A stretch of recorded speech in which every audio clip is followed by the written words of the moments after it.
And we'll ask Tony to begin. Yep, I've pressed record. All good. Fantastic. So let's get things started. First of all, welcome everybody to joining the fifth part of the Future of Food event, Seeking Sustainable Solution, in conversation with, very happy today, with Sandhya Shirab of Shirab Meats. The company is not only a leader in cell-based meats company, but also it creates some of the very tasty, sustainable seafood options like fish and lobsters. So if you haven't got a chance to try it, do try it out, find in local supermarket or order it online. It is absolutely amazing. I've tried it and I cannot go back. We also have Sonali as the moderator of today, who is an advocate in sustainable food, who is also the founder and founder of the media platform Green Queen, and she's the Green Queen herself. The flow of today goes a conversation between Sonali and Dr. Sandhya Shirab, that will follow by questions from the audience and student. So without further ado, please allow me to pass the time to Sandhya and Sonali. Enter the stage. Hi everyone. It's Sonali from Green Queen. I'm super thrilled to be here with one of the pioneers of cultivated meat and seafood and an industry friend, Sandhya. Hi, welcome. Hi, Sonali. Pleasure to be here, and hi to everybody here. Yeah. I really appreciate you doing this. You're always so generous with your time and your expertise and your leadership. And I'm going to start out the session by asking you. You've been one of the pioneers, as I said. You were one of the early people in the space, and definitely in Asia, one of the first faces that anyone saw. So I think it would be really helpful to start with kind of how are we doing in terms of cultivated meat and cultivated seafood in Asia, but also globally.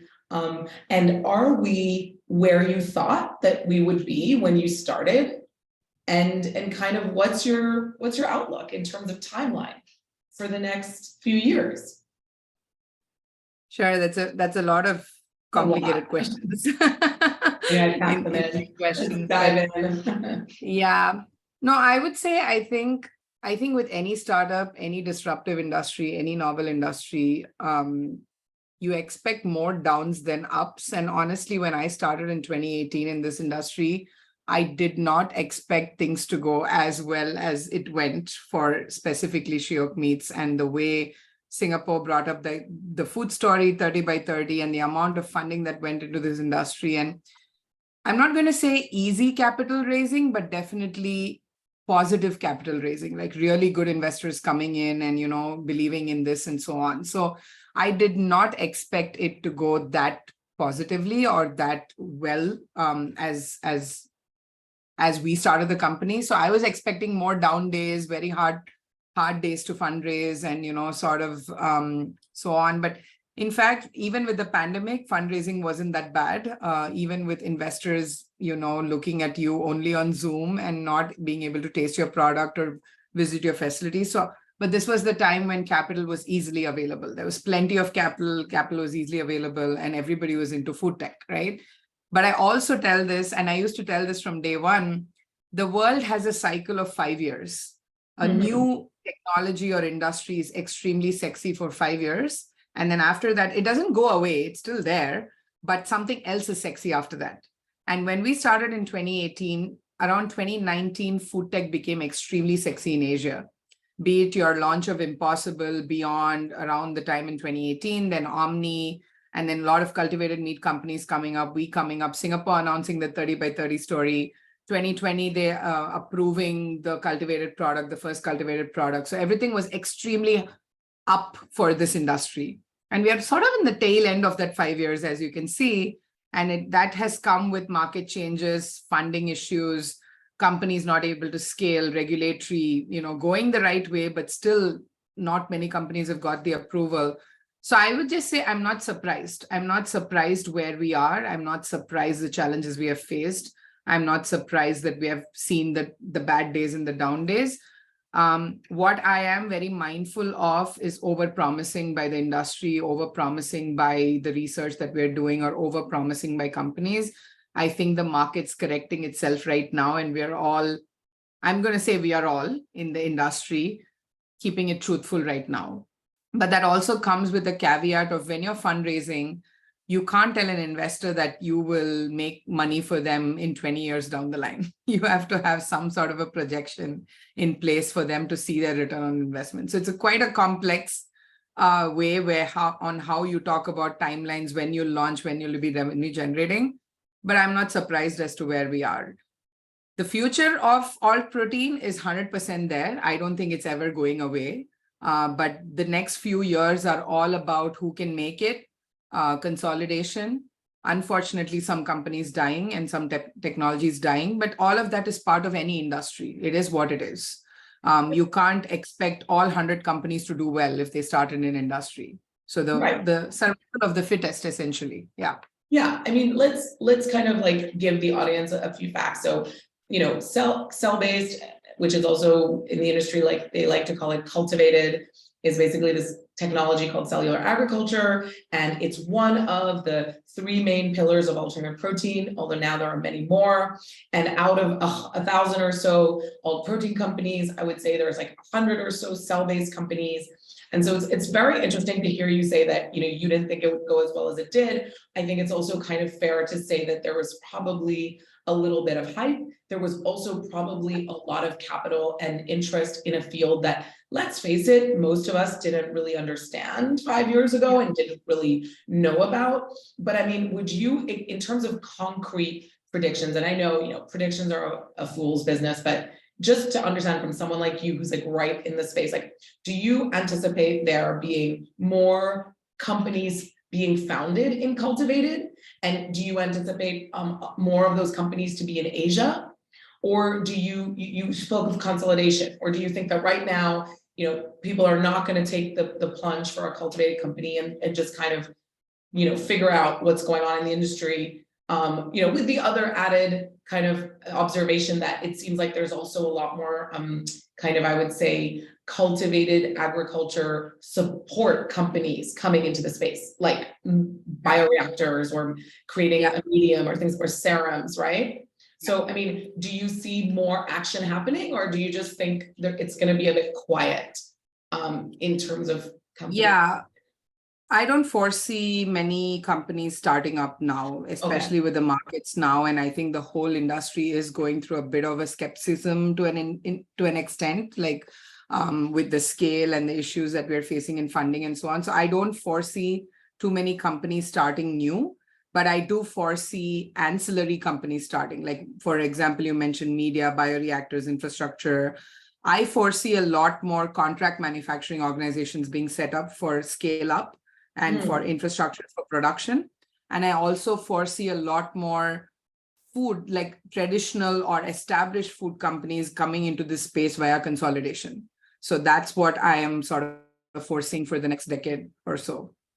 Yeah, so that's really interesting. Like, really quickly building on that, one thing that I noticed about cultivated seafood, because there's your self-shiok meats and then there's aval meats, is that it's one of the few subsectors of alt protein where we've seen big food in Asia, big seafood specifically, right, get involved. So you see kind of Vinh Hoan in Vietnam and Thai Union, which is like pan global, but also kind of Thailand headquartered, and CP Foods.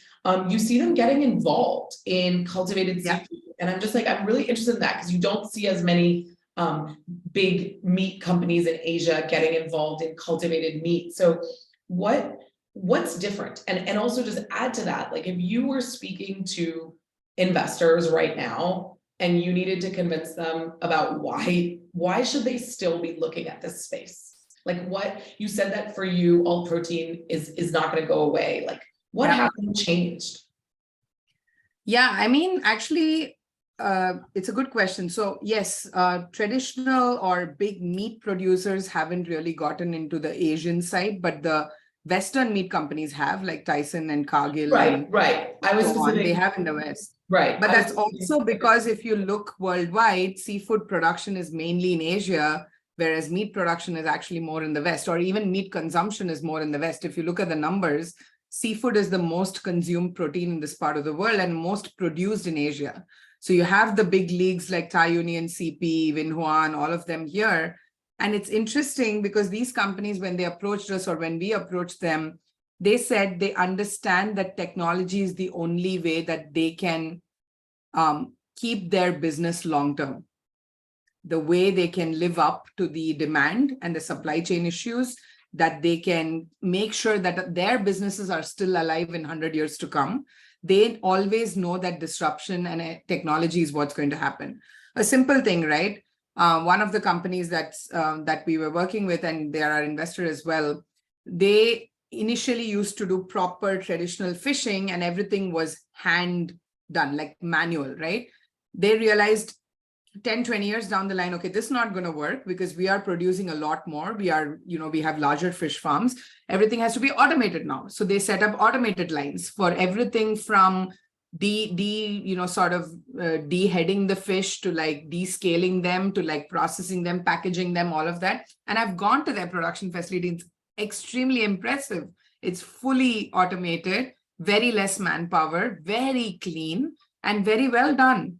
But they also know that may not be enough to supply to the growing population, the growing demand in the future, given that there's only so many fish farms you can set up, there's only so many animals in the ocean. So they realized, okay, plant-based is a way to go, cultivated is a way to go. So why not we explore those technologies? But they are not able to innovate internally. So they started investing into companies like us. And then eventually the idea is for them is to use us as a production hub, and they will do the distribution and the sales, which is exactly what we are looking for also. We are more of the technology people. We are not looking to sell our products large scale. At least I can speak for Shiok Meats. Our idea is to license out the technology so that food companies like Thai Union, CP, any other seafood company can use it in the future to actually produce seafood the way we do. Yeah, absolutely. And like they get to do what they're good at, right? Which is distribution, logistics, sales, marketing, and you get to do what you're good at, right? So it's essentially like, and you see this in a lot of industries where they're like sort of outsourcing the R&D to some extent. Yeah. I'm gonna let the others follow up later with more questions that are specific to the business, but I kind of want to take things back up to a more general level. You recently opened up in a LinkedIn post a couple of weeks ago that was very moving, very honest, very transparent about the challenges that you faced as a South Asian woman founder in Asia in a deep tech space, and specifically in the cultivated meat and seafood space. And I wanted to ask you a little bit about, the post and some of the challenges that you faced on your journey and what's been the hardest part, and how were you thinking when you wrote that post?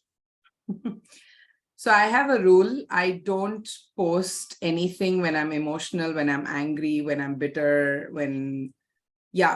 all those emotions pass through, and it's very easy to get on social media to just express everything at that given point, but you're not thinking straight when you're extremely emotional. So I have a rule that I will always think, I will retrospect, I will take a few weeks, and then I will post something. And anything that I post is well thought of. It's not done in a hurry.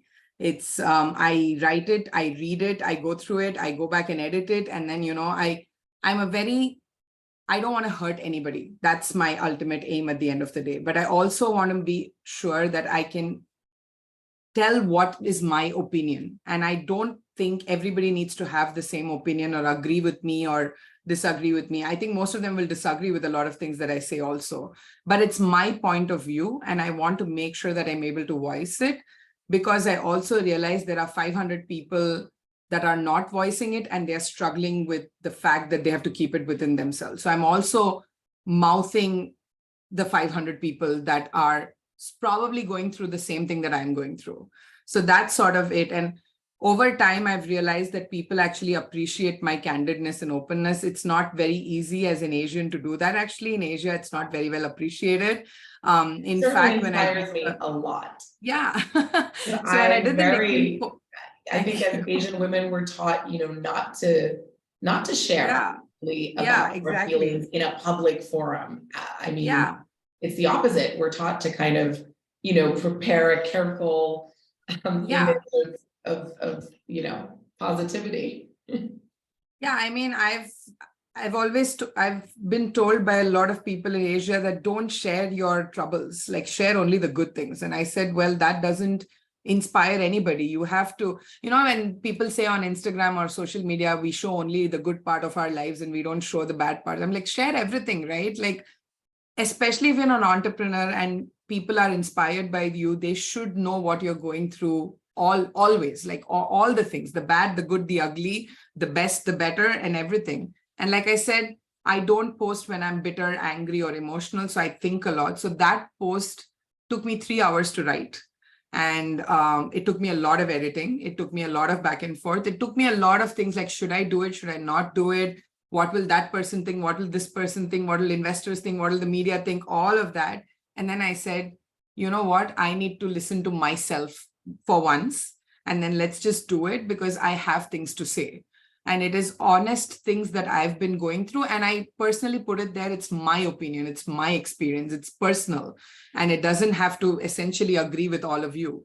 But certain parts of it can agree with you. Certain parts cannot agree with you. It's fine. That is what it is. And I would be happy to read somebody else's thoughts as well, running a company. It's not easy running a company of 60 people, then letting go of 30 people, not easy raising $30 million, not easy being a pioneer. Pioneer is used as a positive word. Actually, for me, it's a negative connotation. It's like, oh my God, you're the first. And that means you have to break a lot more barriers and a lot more glass ceilings and a lot more issues over there. Essentially, I'm a very resilient, very strong person. I can tolerate a lot, but that doesn't mean I'm not human, right? So that post was about being human and being vulnerable and also telling the world that I may look extremely strong, but I'm human also. I have emotions also. And these are my thoughts from my point of view. And yeah, it is what it is. If you don't like it, don't read it, right? Right. And in the post, a couple of things were kind of picked out by the media as a big part of the news, which was one, you've made some cuts to your team. And you're adapted to a new environment of less fundraising, maybe less hype. Yep. And two, the second thing that I think really came out of that was that, for 5 years, you've been working on scaling the cell lines for the crustaceans that you're working on. So lobster, shrimp, and crab. And that is continued to be very, very challenging. Yep.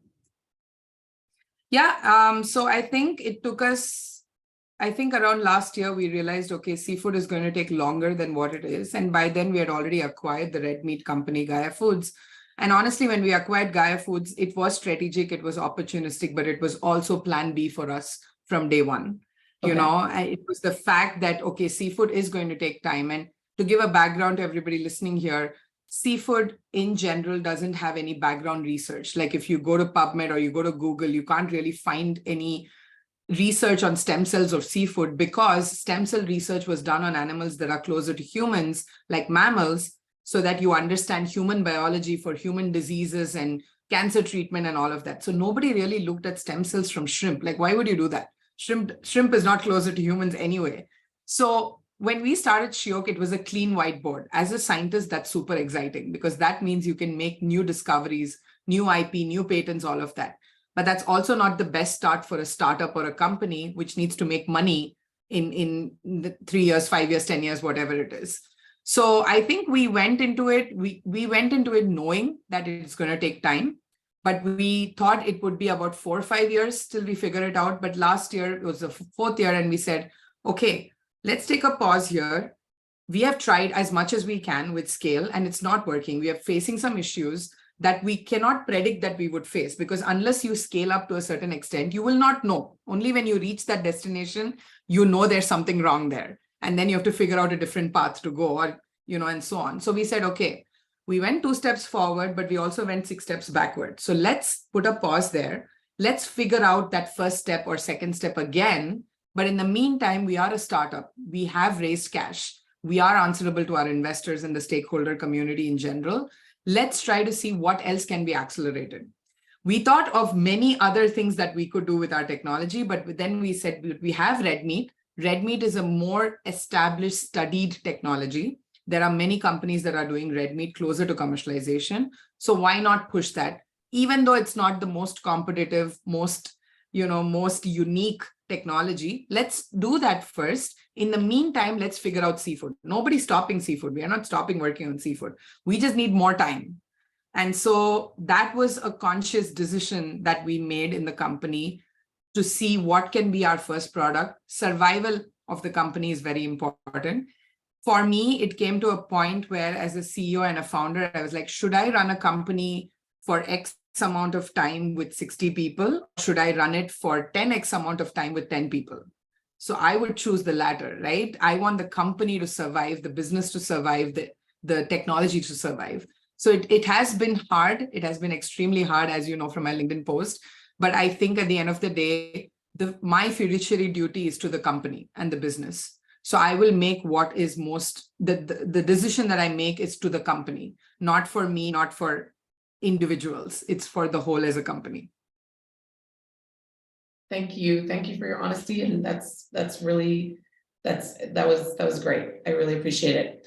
I am going to move on to the students who have some questions for you as part of this very special session. So Tony, please go ahead. Yeah, as a reminder to general audience, if you have any question, please feel free to type in the chat box, and we will try to accommodate as much as we possibly can. So for the prepared question from our student, we have Shiraj from Hong Kong. So Shiraj, I know you are very into food. You're very also into sustainable culture as well. So please share with us your questions and your insights. You're unmuted. But excuse me. Yeah, so thank you so much for the opportunity, and it's always a pleasure listening to Sonali, and thanks a lot, Sandhya, for sharing your insights. So I want to ask my question basically in two parts. I came across a study by Morning Consult about two American brands, Beyond Meat and Impossible Foods, that found that despite having skyrocketed awareness regarding plant-based meat, purchasing consideration seriously lags behind in American consumers. And another study basically attributed this to taste and cost. Now, as students, we have limited ability to verify if a particular study is biased or not. So I had to take it at its face value. So I basically want to know, what do you think about it and how this can be improved? Second, scaling food technology, especially cultivated meat, has always been an interesting subject for me, given the obscene demand that we have of meat. I could have quoted the numbers if we had time. Even meeting 10% of the global meat demand as of now, we need massive cultivated meat production facilities. So now, given all of these factors, how do you envision the future of this particular industry? Thank you. Sure, thanks for that. So first coming to, I think, the whole plant-based debate, I guess. So I think for me specifically,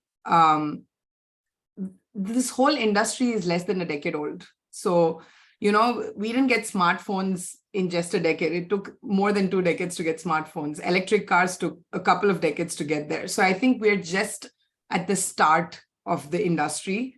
So I think it's too early for us to make up our mind on what's the end of it, because we have just started.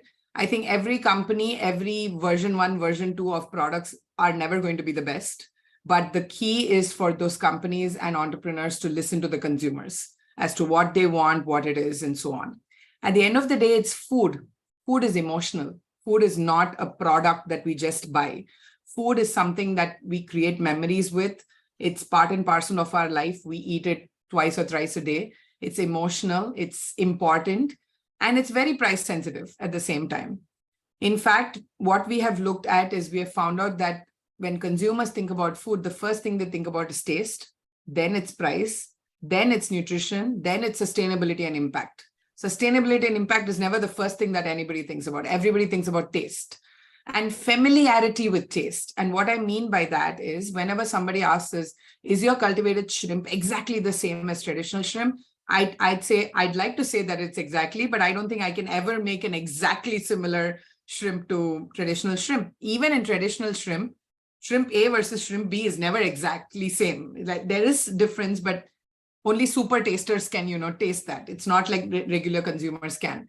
But if I give you a shrimp from cultivated technology and it tastes like chicken, you are not going to eat my product, right? It has to be familiar to you. It has to taste like shrimp. It has to look like shrimp. It has to feel like shrimp. It has to smell like shrimp.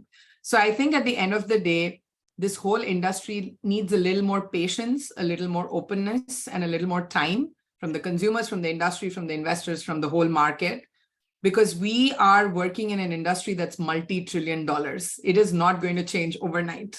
And we are trying to change essentially people's habits, like daily habits of buying, eating, consuming. It is going to take a while. So I think I will stop there for your first question.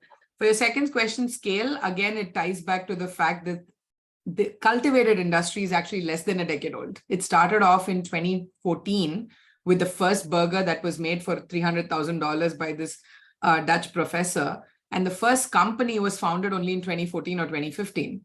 So what I see is this industry will definitely scale. When? I would say in the next 2 decades is what it's going to be. It's not going to happen in the next 3 to 5 years. It's going to take 10 to 20 years to get there.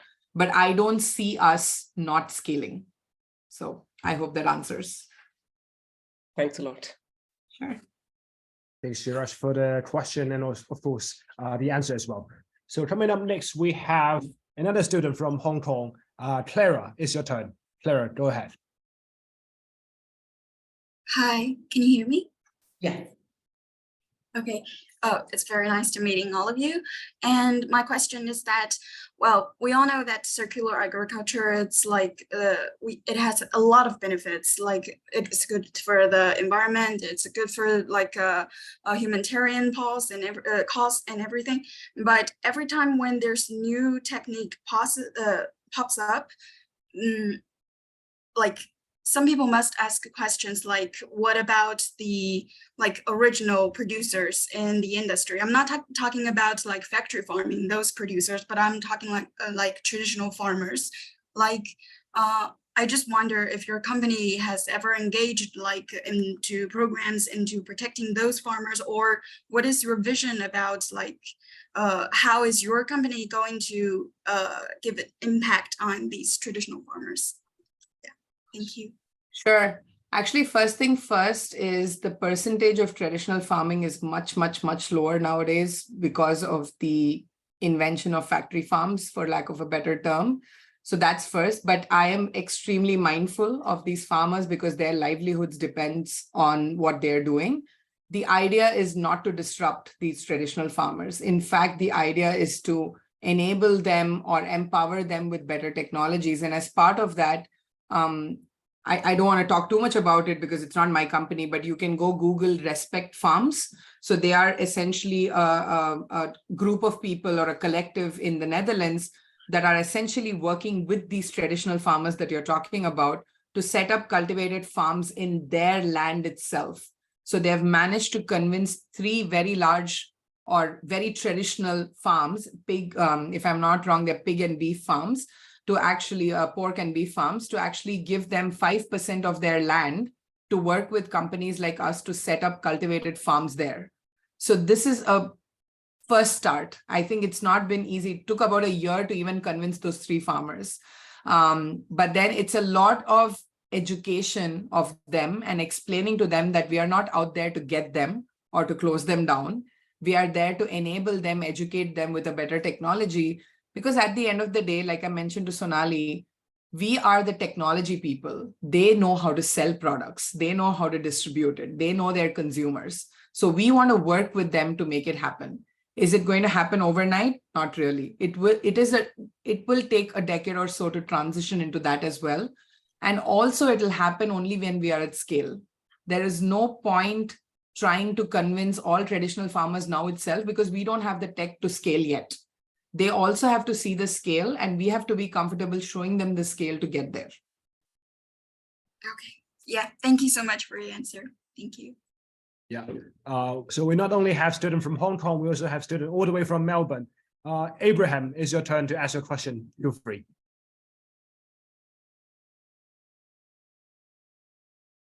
Yep, Abraham, it's your turn to ask your question. Please go ahead. A reminder to unmute yourself. Yep. There we go. Yes. Hi, thank you so much for that talk. Yes, so actually my question was relating to food neophobia, specifically when it comes to introducing these kinds of products. Food neophobia tends to be a very big challenge. You know, a lot of people, they're not willing to try out foods that come from sources that they're not really familiar with. You know, for them, it seems very foreign, very alien. Do you have any insights on how you can sort of overcome this neophobia when it comes to foods for introducing these products into market?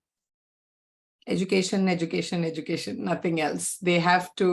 Companies have to be extremely transparent, patient, and try to educate every consumer, explain to them in the language that they understand. You cannot talk about a deep technology biotech product to a normal consumer in all the scientific jargon. It doesn't help at all. It scares them even more. But you also don't dumb it down so dumb that you think that the consumers don't understand anything. You have to find that middle point where they understand a little bit of technology, but they also understand that this is food. And honestly, to tell you the truth, most of the products we eat now are not as natural as we think they are. They are processed in a facility. They are made in a food manufacturing facility. They are researched in a lab before they make it to a supermarket shelf, right? So I think when you put that things into perspective, one of the things that was quite interesting for me when I started this company was people were like, oh, stem cells and meat. Ugh. And I said, well, you're eating a piece of meat now. Do you know what it's made up of? And they said, tissue. And I said, okay, what are tissue made up of? And I said, it's made up of cells and stem cells. And they were like, oh, okay. Then, you know, you see the basic things that you try to explain to them and you break it down for them, they actually get it. So it's not about explaining your tech in the most scientific jargon. It's about making them comfortable. And then data, you have to have data. You have to have analytics and data to show them what you're telling is truthful and what you're telling is actually tested and you have numbers to support it. So I think, and like I said, it's changing a habit. So it's not going to happen overnight. It will happen over time. And also, I think most of the companies that are working on newer solutions for food are working on it for the future generation.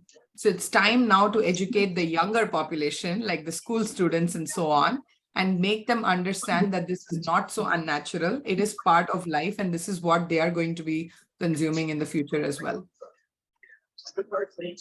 Thank you so much for that answer.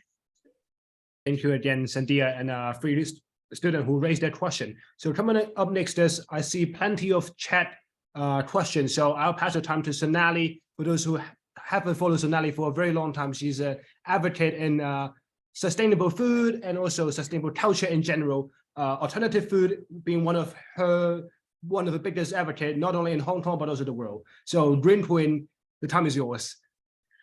Thanks, Tony. That's really nice. Just for everyone listening, a lot of people ask me why I focus so much on food at Green Queen. After all, we've been a sustainable media for over 10 years and there's so much to focus on. And there are two reasons. One, we will not solve the climate crisis if we do not solve food. Food production accounts for 1/3 of all global greenhouse gas emissions. So that's number one. And number two, I love an underdog, and food is an underdog in the climate story. If you look at climate reporting and climate coverage, it is wholeheartedly focused on energy, transport, and weather. Food is almost not mentioned at all. In fact, most people that are surveyed have no idea of food's connection to climate. And that is why at Green Queen, we chose to support the underdog and focus on food. Also, food is very personal to me. And as Sandhya said, food is food. Yes, food tech is fascinating, but food is food. And with that, I will follow up with a question from the chat, which is a little bit related to Alonso's question about neophobia, which I thought was a great question. Keith is in the chat and he has asked about lab-grown meat. I'd like to say that we prefer not to use the term lab-grown meat. Number one, we feel that in the industry that the term lab-grown meat is slightly biased and gives people a negative connotation of a major climate solution. And number two, it is actually technically inaccurate because the plan is to grow the animal tissue in bioreactors, and those would not be in a lab setting. So technically lab-grown is inaccurate, and that's why we in the industry don't use it. So I'm very interested in, I will adapt cultivated meat and have some questions. When we talk about insect protein for human consumption, there is a major hurdle known as the yuck factor. And do you believe that it is similar when it comes to meat that is developed in the R&D is in a lab, but it is produced in a food production facility, just to be clear. And Cynthia, I think it's a little bit different than the neophobia question, because this is really about, are people kind of like what's your take on, whether people, when it's right in front of them, will feel a kind of fear? And the second question from Keith is around scaling and sustain and the cost of this technology. And do you have an idea about the full footprint of growing all protein in a lab? So I'll just break that down, of growing cultivated meat and seafood, and how it compares to traditional fish fishing and agriculture. Because in your case, that's what we're comparing it to. Sure. I think for the first question, you basically answered it as well, Sonali, by explaining that it's not lab grown, it is actually cultivated and it's made in a food safe manufacturing facility, which is where most of our food products are made right now. So I think, lab grown has always had, it always sort of makes my one eye twitch when somebody says lab grown. So it's sort of like, no, it's not lab grown. It was done, research was done in the lab, but it's grown in a food safe manufacturing facility where most of your products are actually manufactured right now in terms of food. So I see that Keith has also acknowledged that. So yes, there is an yuck factor. Let me be open and honest about it, right? And honestly, and I say this with a lot of consciousness, but a consumer is definitely the king and the queen. They are, you can have a great product, a great technology, a great company, well-funded, but if a consumer is not buying your product, that technology doesn't work. It is what it is, right? So at the end of the day, the consumers are the king and the queen, but they also need to be fed the right information, and they need to be given the most transparent information and the most clear information that they can have. Like I said, food is an emotion. It's a habit. It's not going to change overnight. There is a yuck factor, but then, like I said, when you break it down and you say, what is your current meat made up of? It is actually made up of stem cells, and tissue. And that's exactly what we are growing. That's why companies like us are open to having people look at our manufacturing facilities. In fact, when we build a large-scale manufacturing facility, we're going to have a viewing gallery for people to come over, like public school children to come over and see how we do it. So there's absolutely nothing to hide. You can actually see the manufacturing process and get over that yuck factor, hopefully, and then taste it and see that it actually tastes very similar to your traditional product. And hopefully that'll change the mindset. For the footprint, so there are various studies done by market research companies. I'm sure a few have been published on Green Queen as well. The Good Food Institute has done. At this point, it's all predictions and projections because none of us are at large scale. We don't have real numbers to compare to the traditional industry, but just based on projections. And I would say really truthful projections, not over-promised, not over-projected, really truthful projections. It shows that the cultivated industry will be anywhere between 30 and 40% more efficient than the traditional industry in terms of greenhouse gas emissions, the land use, the water use, the energy use that we use. And I'll tell you why. It's not because, oh, our technology is great, everything is great, and we can do it. It's because we don't have to grow the entire animal, which means we grow meat in lesser time because we don't have to grow the entire animal. Example, a lobster takes anywhere between 1 to 2 years to reach its full size, and then you capture it, then you kill it, then you take out the meat and you eat it. We can make that same amount of meat in 6 to 8 weeks. So just think about the amount of water, energy, land that we'll use in 6 to 8 weeks compared to a year or 2 years. So just based on those two numbers alone, we can say that our footprint will be much lower than the traditional industry. That is excellent. And also, it's a great question, great answer. Thank you, Cynthia, for being so open and transparent. It's really appreciated. I know Cynthia has to go in just under 9-10 minutes. So I'm going to ask a last question that came in from Nick, a food studies master student from NYU, and who is also from Hong Kong. I will quote Nick. I found it incredibly interesting that Ms. Sriram mentioned how food is emotional. At the same time, I wonder if she thinks cultivated meat takes away the emotional aspect of it.